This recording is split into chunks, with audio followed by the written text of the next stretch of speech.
Okay. We are recording. Yay. Can you believe we're in chapter 3, Doc? That's cool, huh?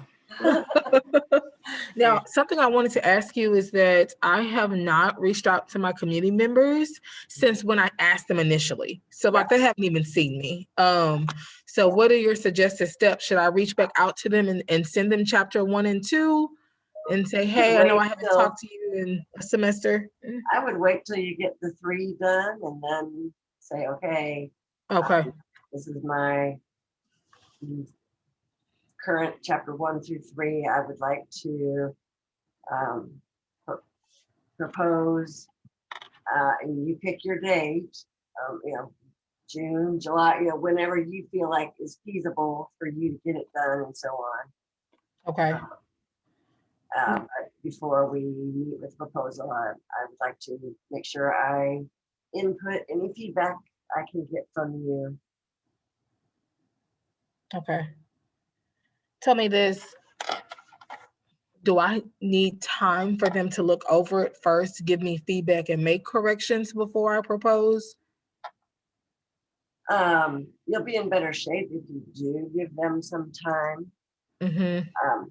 Yeah, I mean, and gosh, it's really hard because you send it to them and and they cannot look at it. Right, the professors are like, oh my gosh, I'm swamped. This is a 150-page document. I don't have time Right. for this or whatever. So they say, yeah, it's fine. And then we meet for your proposal and they're like, well, this is not good. This is not good. And then you have a bunch of edits. So at least if we do our due diligence and send it to them, and asking for their, and give them, say, could you within the next 2 weeks take a look at this and give me any feedback so that we could schedule our a proposal for I don't know, end of June or mid-July or whatever date you feel like is a feasible date. Right. And then if they don't give it to you, then right. Right. Tell me this. In my mind, chapter 2 has been like the hardest to get through, and getting through chapter 2, I feel like chapter 3 will not be as meaty. I think the only thing that's probably is holding me logically back is finding an instrument and then of course getting permission so I could go ahead and include those details in the chapter 3. Is there a suggested page length for chapter 3? Not that I know of. Right. I know the only one that HBU mentions is the 50 for chapter 2. They mentioned 54 pages? They mentioned 50 for chapter 2. They it was in a newsletter that went out to all of the doctoral candidates, like our monthly newsletter. And then like if you go into Blackboard, into that like communities for whatever for us, it's in like the PowerPoint where they break down the dissertation. Right. And they said 50 pages for. They said 50 pages. And it's so funny because when I read it, Dr. Beaver, his section, I think a lot of people have been asking about the 50. And so Dr. Beaver gave a little spiel on it. Let me see if I can find it. And I was kind of like, because after a certain while with chapter 2, you get to the point where you're like, come on, I'm able to kind of explain what I need to explain without having to kind of go into this rah for 50 pages. I'm going to share my screen. So you can. Oh, it's disabled. Okay, now you should be able to. Do you see what I see? Yes. Okay, so if you look at, I'm going to scroll down. Where did the requirement, I don't know if you can see my cursor, where did the requirements for length of dissertation come from? Why do we need chapter lengths, especially for chapter 2? And so this is in the newsletter. He goes to explain, as you have reviewed many dissertations for your various classes, I am sure you have noticed varying lengths of literature review in chapter 2. We found that by using the 50-page minimum for chapter 2, students have been encouraged to dive deeper into their topic. So but that's the only one where I really see a page discussion. And then besides like that, seems like an awful long chapter 3. Oh, chapter 2. Are you close on chapter 2? I've met the 50 pages. So what I emailed you is the 50. Okay. Then yeah, I'm done with chapter 2. I'm on chapter 3. I don't see how to make chapter 3 go 50 pages. No. They don't want chapter 3 50 pages. They only want chapter 2 50 pages. Yeah. You are good to go then. Yeah, so I'm done completely with chapter 2. I'm just kind of waiting on your revisions and thoughts on chapter 2. I'm done completely.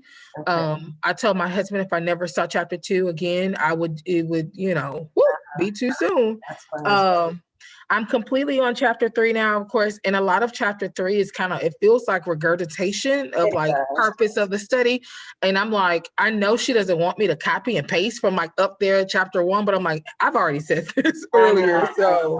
And I've complained to Dr. Beavers about that too. I'm like, this is so repetitive, and but it's the whole teacher thing, tell them what you're gonna say it, and tell them what you told them. But 5 chapters worth, are you kidding me? It's 5 chapters full of checking for understanding. That's basically what's happening.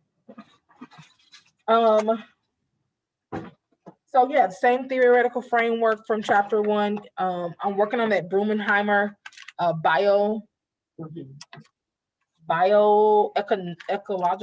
model. Okay.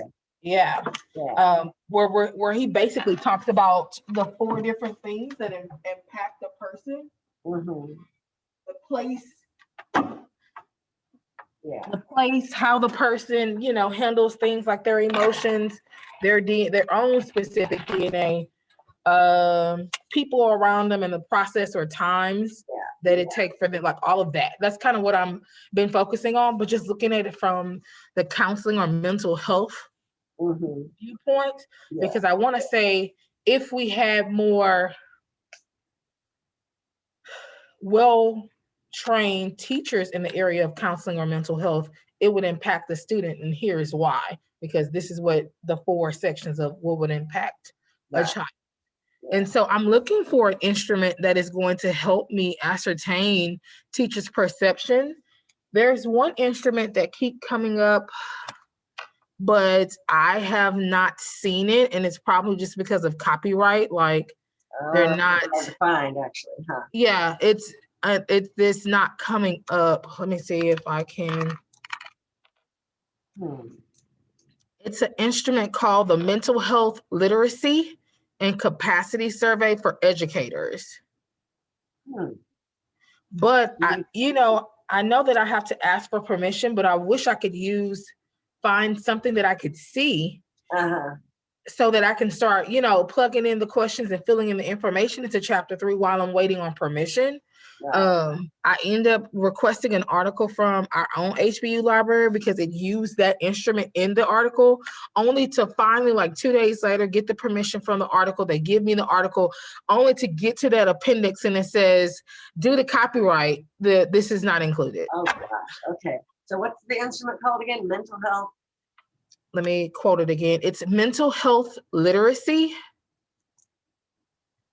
and Capacity Survey for Educators.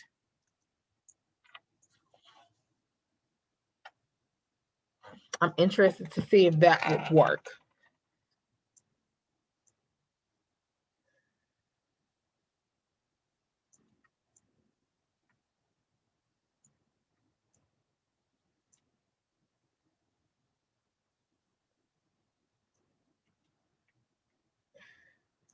Let me sign in.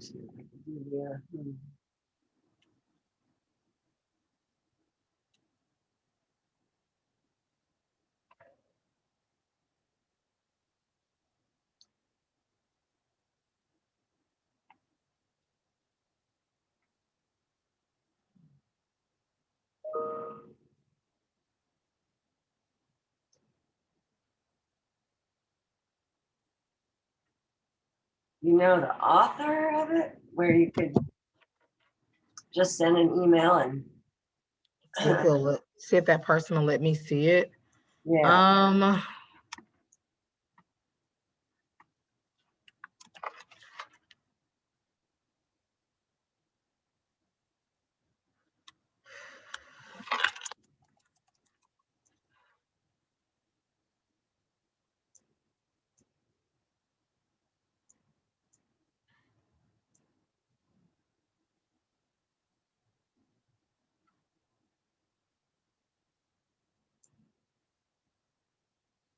Maybe I can continue to look for it. Of course, it's popping up with dissertations. Mm.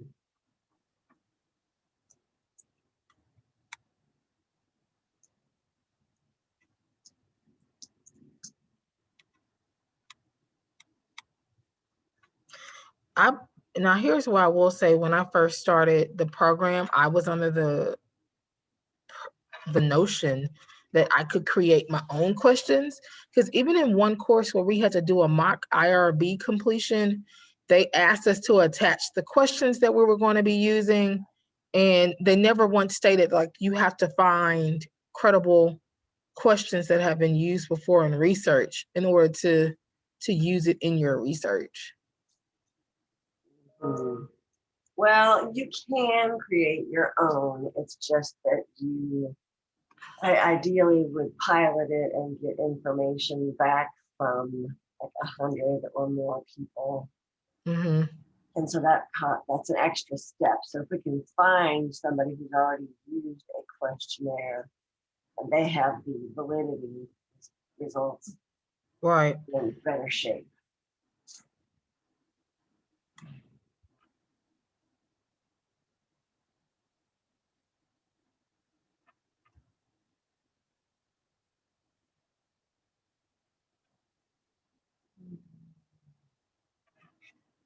Yeah, I'll do some looking around, you do some looking around, see if we can't find the author at least to ask Or any survey that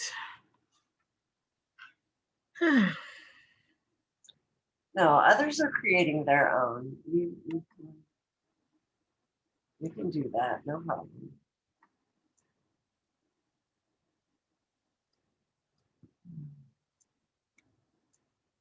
Wow. Something else that I wanted to mention is that I know the last time we spoke, and it's been a while. I don't think it's this copy. We were looking at the questions, the research questions. And I think looking at those research questions, let me go back to it and I'll share my screen to kind of show you where we are.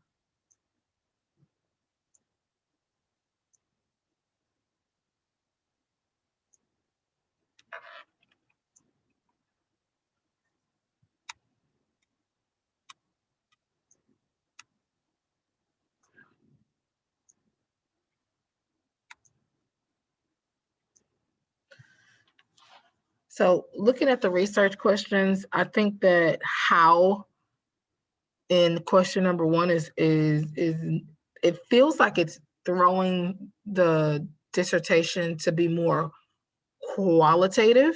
I mean, quantitative than qualitative. Yes. And so I was like, I definitely want the research to be qualitative only. I don't plan to do any quantitative or any mixed. And so I didn't know if we need to go ahead and restate that question number one so we can make sure that it doesn't come off as a quantitative question. Mm-hmm. How prepared did teachers feel? Maybe. Possibly how prepared do teachers feel? That kind of indicates more that you're Opinion. you're not looking at quantitative.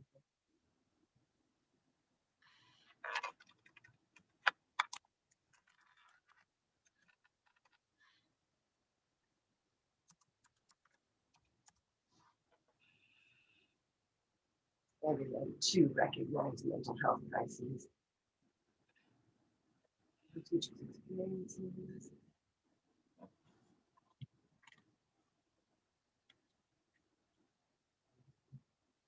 Oh. I think that would be the only change I would make. on the Okay. question. Okay.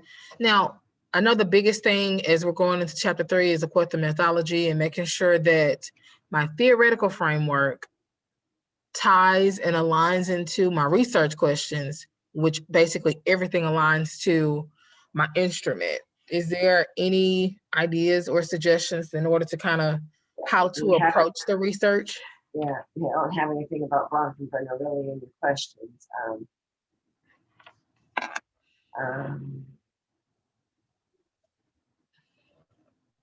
Oh, you need me to keep it up there. So I just want to make sure that when I'm looking for instruments that they all tie in.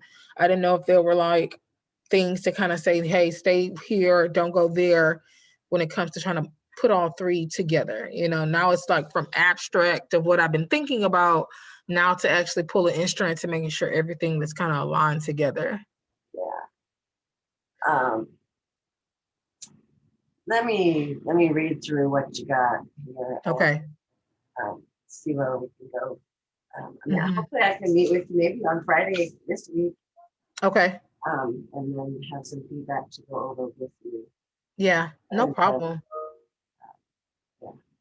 Okay, well, that's of course, I'm going to try to just work on the other sections like the participation section. I know they mentioned like the research bias section, and I definitely to stop in that section because I'm definitely trying to hide my bias. But I'll try to fill those sections parts in. And then of course get those things back to you. And then of course try to find the originator of this instrument so I can get that done. That would be good. I just put it in the library search quotes. See if they come up with anything. No results. How about mental health literacy? And of course, you know, it's funny because there's not a, I think we're the first cohort in the mental health doctoral program, if I'm not mistaken. So there's no one before us to even say like, hey, like the education administration, my husband is actually a part of the program now. And so I'm super jealous because they have a plethora of dissertations that they can look at. So. Oh my God.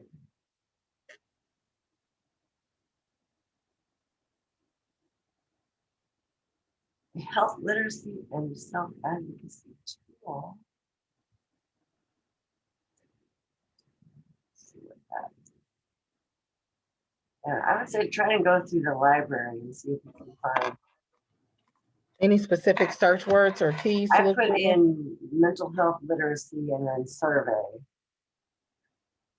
And it's got 274 results, but it's specifics.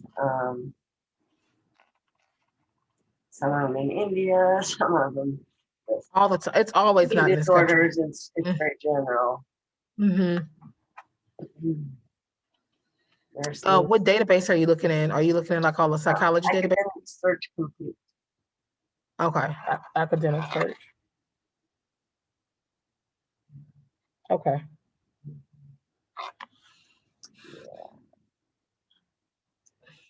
In a perfect world, I want to go ahead and propose this. Oh, I see where you are. Academic search complete. Mental health literacy and then survey. 274 results. Okay. But this one, properties of this measure, but you're talking student athletes.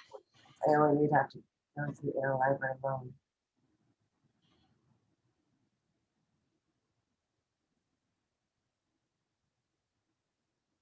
Mental health and literacy stigma. This is a health literacy and self-advocacy tool. Mental health and literacy for seeking.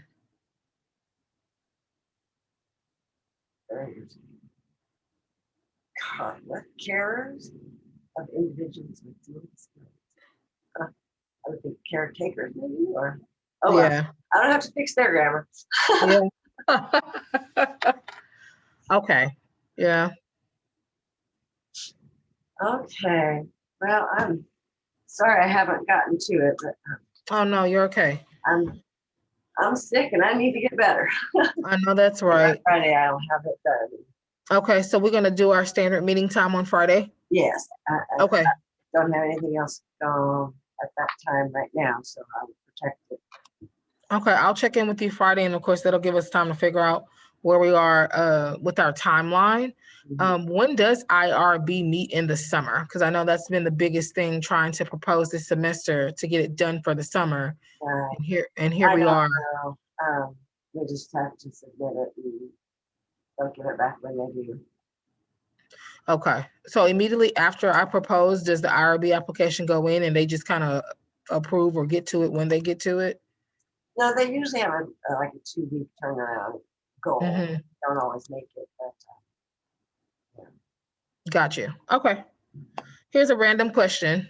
Nothing to do with my study. I have some members of my cohort who are just struggling by the wayside. If these cohort members have not done their chapter 1 through 3 by this semester, does that push their graduation-ish back a semester? I don't know. That would be a question for Dr. Beavers or Dr. Giles, I guess. Yeah, I know it's just been a tight, everything that can happen has happened to you all. And we are COVID babies. We are like everything. A lot of our dissertations are about COVID. Like it has totally changed our entire world. It's true. Well, let's just focus on you and getting you right. Middle of summer or something. Okay. Well, I will definitely get to it. We'll meet on Friday. Yep, we'll meet on Friday. I'll try to have gotten through all, if not most, of your paper by Friday. Okay. All right. Sounds good. All right. Thank you so much. See you later. Bye.